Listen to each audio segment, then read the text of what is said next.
नमस्कार विद्यार्थी मित्रांनो, क्रिएटिव्ह मॅथ्स मराठी या चॅनलमध्ये तुमच्या सगळ्यांचं सहर्ष स्वागत आहे। आज आपण पाहणार आहोत आता 12वीचं सेकंड पार्ट, मॅथमॅटिक्सचा सेकंड पार्ट जो आहे त्यामधलं फर्स्ट चॅप्टर डिफरेन्शिएशन वरती आपण चर्चा करणार आहोत। ओके, तर डिफरेन्शिएशन चॅप्टर शिकण्याच्या अगोदर तुम्हाला हे सगळे फॉर्म्युले जे आहेत ना ते लर्न पाहिजेत। ओके, पण सगळ्यात अगोदर एक महत्त्वाची गोष्ट अशी आहे की दररोज संध्याकाळी 7 वाजता आपल्या या YouTube चॅनलवरती इयत्ता 12वीच्या दृष्टिकोनातून व्हिडिओ जे आहेत मॅथमॅटिक्सच्या ते आपण अपलोड करणार आहोत। त्यामुळे दररोज संध्याकाळी 7 वाजता आपल्या YouTube चॅनलवरती येऊन तुम्ही बघायचे व्हिडिओ 12वीचं गणित शिकायचंय। ओके, तर पुढे जाण्याच्या अगोदर आपल्याला हे सगळे फॉर्म्युले खूप महत्त्वाचे आहेत, हे फॉर्म्युले तुम्ही समजून घ्या। हे पहा, x⁻n असेल तर त्याचं डेरिव्हेटिव्ह काय येतं x⁻n-1। म्हणजे याचा अर्थ काय बाबा, समजा y जर माझ्याकडे 5 असेल तर याचं डेरिव्हेटिव्ह म्हणजे काय dy/dx, म्हणजे differentiation with respect to x आपण लिहितो, आणि dy/dx म्हणजे d/dx raise to x into x⁵ जर असेल, d/dx x⁵ जर डेरिव्हेटिव्ह असेल तर x⁻n काय असतो, n एका बाजूला येतो, n कुठे येतो, पहिला येतो। मग तसाच इथे जो 5 आहे ना तो 5 पहिला येणार आहे, आणि त्यानंतर x जसाच्या तसा आणि वरती n-1, n म्हणजे काय 5 आहे, 5 - 1 किती 4, म्हणजे x⁵ चं डेरिव्हेटिव्ह काय येतं 5x⁴। हा बाबा, जर d/dx x⁴ असेल तर काय येणार dy/dx is equal to d/dx x⁴ चं काय येणार आहे, पहिला 4 इथे येणार, आपल्या फॉर्म्युल्यानुसार पहिला 4 लिहायचा आपण, n च्या जागेवर 4 आहे, आणि x⁻n-1, n किती 4, 4 - 1 किती 3, म्हणजे आपल्याकडं x⁴ चं डेरिव्हेटिव्ह 4x⁵ येणार आहे। म्हणजे अशा प्रकारे हा फॉर्म्युला आपल्याला अप्लाय करता आला पाहिजे। सगळे फॉर्म्युले अप्लाय सुद्धा कसे करायचे त्यावरती सुद्धा आपण डिस्कस करणार आहोत, त्यामुळे काही टेन्शन घ्यायचं नाही, एकदम बेसिक डिटेल्स मध्ये आपण जाणार आहोत, त्यामुळे ही व्हिडिओ पूर्ण बघायचा तुम्ही प्रयत्न करायचा। ओके, त्यानंतर पुढे जर आपण बघितलं, समजा √x बघा 1/x असेल तर निगेटिव्ह 1/x² येणार आहे, जर 1/x² असेल तर निगेटिव्ह 1/x³ येणार आहे, 1/x³ असेल तर निगेटिव्ह 1/x⁴ लिहा। ओके, जर 1/x⁴ असेल तर निगेटिव्ह 1/x⁵, एक इंडेक्स वाढवत जायचंय। आता √x असेल तर 1/2√x येतं। ओके, sin x चं डेरिव्हेटिव्ह येतं cos x, cos चं sin -sin x येतं, tan चं sec²x येतं, cot चं निगेटिव्ह cosec²x येतं, sec x चं sec x into tan x येतं, a⁻x चं a⁻x into log a आपल्याकडे येणार आहे। ओके, e⁻x चं काय येतं e⁻x येतं, आणि log x चं काय येतं 1/x येतं। हे सगळे डेरिव्हेटिव्ह जे आहेत ना ते आपल्याला नीट समजून घेतलं पाहिजे, त्याच्यामुळे हे फॉर्म्युले याच्यावरच संपूर्ण डिफरेन्शिएशन आहे। ज्या विद्यार्थ्यांचे हे फॉर्म्युले ज्याला माहिती नसतील ना त्यांनी स्वप्नात सुद्धा डेरिव्हेटिव्हचं कुठलंही एक्झाम्पल आपल्याला सॉल्व्ह करता येईल याचा विचार नाही करायचा। ओके, हे सगळे फॉर्म्युले नीट वहीमध्ये आपल्याला लिहून घ्या, लिहून ठेवा, वाटलंच तर जिथं तुमच्या घरामध्ये भिंती, ज्या भिंतीवरती तुमची नजर रेग्युलर असते त्या भिंतीवरती सगळे फॉर्म्युले लिहून घेऊयात। आता जास्त काय बकबक करत नाही, मेन मुद्द्यावरती पहिला जो क्वेश्चन आहे तो काय आपल्याकडे बघा, y इज इक्वल टू आपण म्हणूयात x³ - 2x - 1 रेज टू 5। आता इथं आपल्याला एक वाक्य लिहायचं, डिफरेन्शिएटिंग, बघा differentiating with respect to x असं आपण लिहू शकतो, with respect to x and we get. Okay, आता differentiating with respect to x लिहिल्यानंतर आपल्याकडे काय करायचं, इथं dy/dx लिहायचं इज इक्वल टू d/dx, कोणाचं डेरिव्हेटिव्ह काढायचं, एवढं मोठं आपल्याकडे हे दिलेलं आहे, कंस दिलाय, ब्रॅकेट दिलाय, x³ - 2x - 1 रेज टू 5। हे बघा, जास्त टेन्शन नाही घ्यायचं। आता आपल्याकडे जो फॉर्म्युला आहे तो फॉर्म्युला काय आहे x⁻n चा आहे, पण इथं काय आहे बाबा, इथं x च्या जागेवरती कोण आहे, एवढा सगळा ब्रॅकेट आहे, यालाच आपण x म्हणूया। या सगळ्या ब्रॅकेटला आपण काय करू, x कन्सिडर करू। ओके, म्हणजे हा सगळा ब्रॅकेट म्हणजे आपल्याकडे x आहे। मग जर अशा प्रकारे x⁻n असेल तर पहिला n बाजूला येतो, म्हणजे n च्या जागेवर 5 येतो, 5 पहिला बाजूला आला, आणि मग तो आपला x येतो, x म्हणजे आपल्याकडे सध्या हा ब्रॅकेट आहे, x³ - 2x - 1, आणि त्यानंतर काय येतो n-1, n काय रे बाबा, n आपल्याकडे 5 आहे, 5 - 1 किती 4।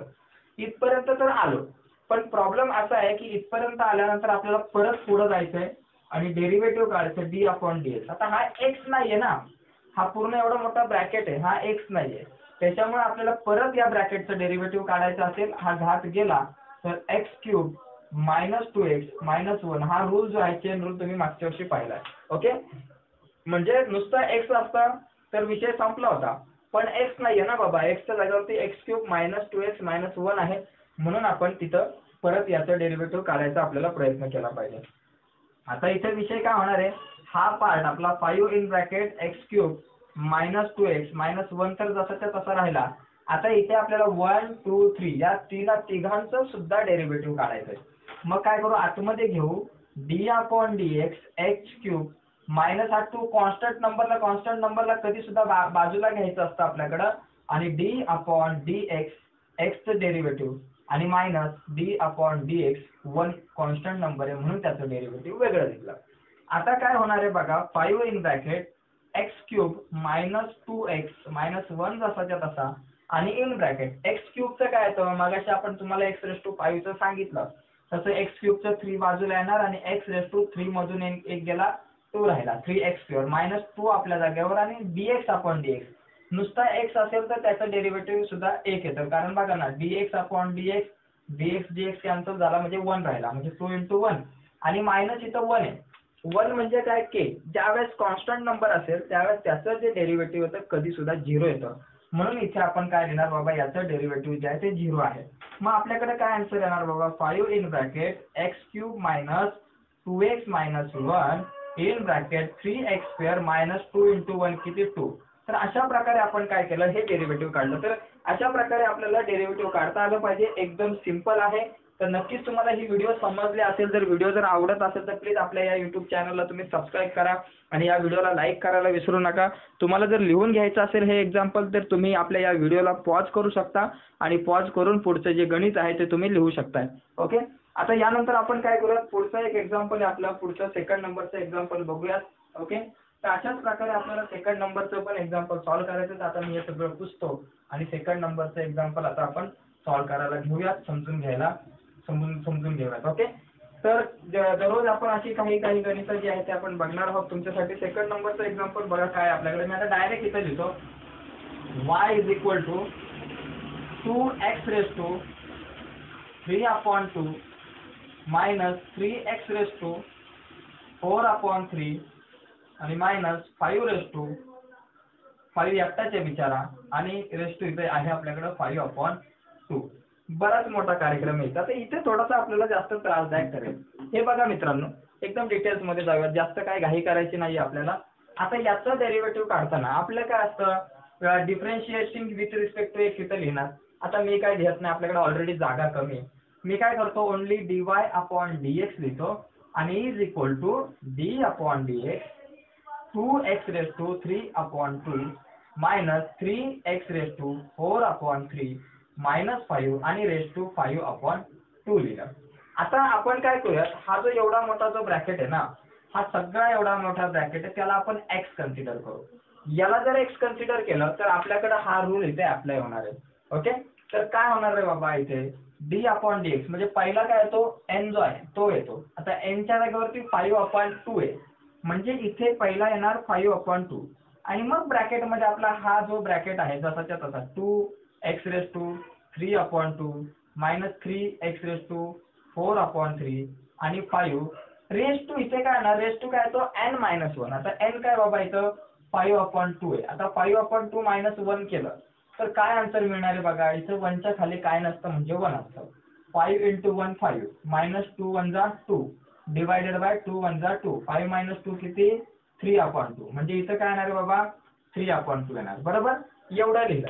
आता पुढे पण जायचंय, कारण हा ब्रॅकेट म्हणजे x नाहीये, तर त्याला आपण x कन्सिडर केलं होतं. कोणाला x कन्सिडर केलं होतं, तो ब्रॅकेट आपण या ठिकाणी इथं त्याचं पण डेरिव्हेटिव्ह काढणं गरजेचं आहे या ब्रॅकेटचं. काय रे बाबा, 2x⁵3/2 -3x⁴/3 आणि -5 याचं डेरिव्हेटिव्ह काढायचं. म्हणजे या तिघांचं डेरिव्हेटिव्ह आपल्याला आता या ठिकाणी सेपरेट काढायचंय. ओके, तर आता एवढा बिनकामाचा पार्ट मी काय करतोय, पुसतोय. तर लक्ष द्या, नीट समजून घ्या, व्हिडिओ रिपीट करा, रिवाइज करा, नक्कीच तुम्हाला समजेल. ओके, बाकी आता इथं 5/2 आपलं जसंच्या तसं आहे, 2x⁵3/2 पण आपल्या जागेवर, -3x⁴/3 आपल्या जागेवर, -5⁵3/2 आपल्या जागेवर. आता इथं प्रत्येक गोष्टीचं म्हणजे 2 जो आहे कॉन्स्टंट नंबरला बाजूला घ्या, d/dx x⁵3/2 -3 कॉन्स्टंट नंबर बाजूला घ्या, d/dx एक्स रेस टू 4/3 आणि मायनस d/dx हा कॉन्स्टंट नंबर एकटाच आहे म्हणून तो 5 जसाच्या तसा त्याला लिहून टाका. त्याच्या शेजारी जर x असता तर 5 ला बाजूला घेतला असता आणि x चं डेरिव्हेटिव्ह आपण काढत बसलो असतो. आता बघा 5/2 in bracket 2x raise to 3/2 minus 3 in bracket x raise to 4/3 आपल्याकडे आलेला आहे ते 4/3 मायनस 5 आपल्या जागेवर आणि रेस टू 3/2. आता इन ब्रॅकेट मध्ये चला यांचं सगळ्यांचं डेरिव्हेटिव्ह काढा. आता हे डेरिव्हेटिव्ह काढताना आपण काय करतो आपल्याला चांगलं माहिती आहे. ते बघा x रेस टू 3/2 म्हणजे x रेस टू n चा फॉर्म्युला म्हणजे पहिला जो n आहे त्याला अगोदरच लिहिणार आपण. म्हणजे इथं 3/2 आहे ना त्याला आपल्याला अगोदरच लिहावं लागणार आहे. म्हणजे याला जरा डिटेल्स मध्ये व्यवस्थित घेऊ. म्हणजे 2 into हा 3/2 याला मी घेतलं आणि नंतर आपल्याला काय करायचं असतं बाबा x raise to n-1 n च्या जागेवर किती आपल्याकडं 3/2 आहे. n च्या जागेवर 3/2 आपल्याला काय करायचं n-1 म्हणजे 3/2 -1. ठीक आहे आपण असंच घेऊ 3/2 -1 म्हणजे समजायला जरा सोपं पडेल. 3/2 -1 कॅल्क्युलेशन वाटलं तर नंतर करू. मायनस 3 into पहिला येतो n x रेस टू 4/3 ना पहिला येतो n म्हणजे काय बाबा इथे घ्या 4/3 घ्या. ओके आणि त्यानंतर काय करा इंटू x रेस टू काय तो पहिला लिहिला n म्हणजे n काय आपल्याकडे 4/3 हा तर 3 तर बाहेरच होता मग पहिला लिहिला 4/3 लिहिला आणि नंतर x रेस टू n-1 म्हणजे 4/3 -1 घ्या आणि मायनस इथं 5 कॉन्स्टंट नंबर आहे आणि त्याचं डेरिव्हेटिव्ह 0 येतं म्हणून इथे 0 लिहा. ओके आता बघा 5/2 इन ब्रॅकेट हा जसाच्या तसा बाबा 2x रेस टू 3/2 आपल्या जागेवर मायनस 3x रेस टू 4/3 आपल्या जागेवर मायनस 5 आपल्या जागेवर आणि रेस टू 3/2 आपल्या जागेवर. इन ब्रॅकेट मध्ये आता इथे काय होणार बाबा हा 2 तर कॅन्सल होणार आहे. बघा हा 2 काय झाला कॅन्सल झाला.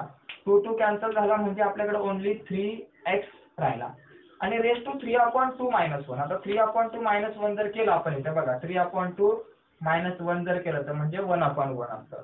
3 1 जा 3 -2 1 जा 2 डिवायडेड बाय 2 1 जा 2 3 - 2 किती 1/2 आपल्याकडे आलेला आहे. ओके काय आलं 1/2 म्हणजे 3x रेस टू 3/2 -1 किती येतं आपल्याकडे बाबा 1/2 येतं.